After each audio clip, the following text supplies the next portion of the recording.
in Long Island here. I'm on the Long Island Expressway headed to exit 71. I'm almost there. I'm going to a street called Toppings Path. It leads to a wooded area. This is where the remains of John Doe #2 were found back in November of 2003.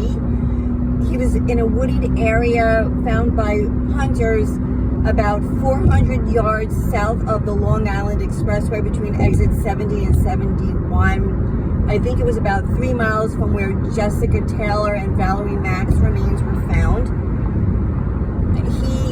What they do know about him is that he was between 35 and 50 years old, Caucasian, possibly Hispanic, about 5'6". He was there about 3 or 4 months, so he was in an advanced state of decomposition when he was found, so autopsy results were inconclusive. He was actually identified in 2015, but the family did not want his identity revealed to the public, and I can understand that. I mean, it's just a lot to deal with, and you don't want that publicity and media attention. I don't know if I would want it. I mean, I hope that they can find peace. I don't even know if peace is possible after something horrific like this. Anyway, he's not officially linked to the Long Island serial killer case, but he is a potential victim. So, I mean, I don't know. Hopefully, it's still considered an active homicide investigation, so hopefully it'll come up with some more information on it. Anyway, the location is kind of similar to some of the other ones that we've seen before, where it's a remote area, but it's close to major roadways and highways, and you can hear the traffic in the background, so it has that similarity. Some locations seem to be, I don't know, close to like a train station or some railroad tracks, but I don't know, we're almost there. Anyway, I did want to give a shout out before I forget to reporter Mary Murphy. She does a lot of really excellent true crime reporting. She even videotaped this route that we're doing now. So I mean, a long time ago, like at least a year ago. So she definitely was the first to do it.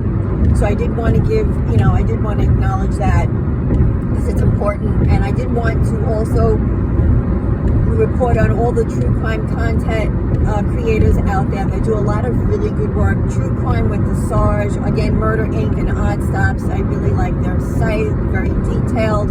True Crime with Nathan Adams, Grizzly True Crime, My True Crime Obsession. They all are they come across very honest people who care and want to put out the truth and get justice for victims and accountability, which is important. So I always want to acknowledge that. I think it's important. So like I said, we're almost there. And I will be at the court hearing in September. I'm still going to that. I also have I'm trying to work. I do as much as I can. It's not as much as I'd like, but I am going to be working on some more presentations and interviews coming up, and you can see kind of like through this here, all the wooded area here to the right of the screen. You can see that, and it's very vast. So where we're going is going to be considered Calverton, but his remains were located in Manorville. So it was like that because they border each other. So, and you can see it's very. You'll see when we get there. It's very deep. It's very expansive, as you can probably see in the videos.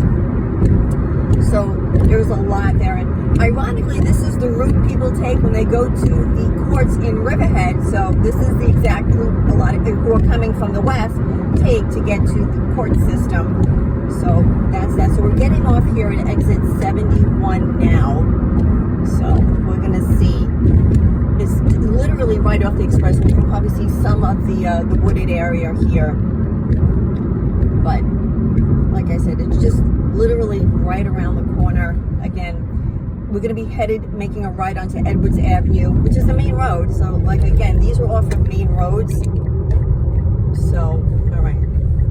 Like I said, this is the way to, okay, so here we go.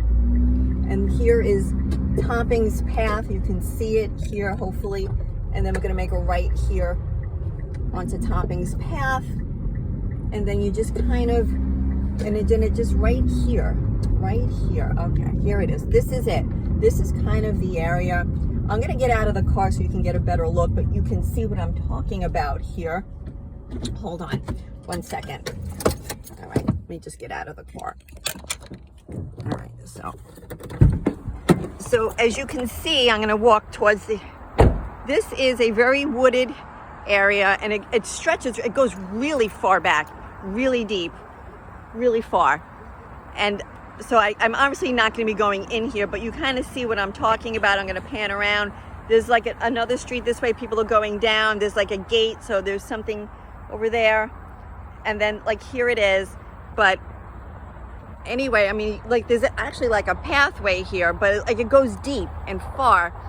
But like I said, he was identified in 20, and you can see the street, like, and there's the street, like you can see the traffic that way and stuff.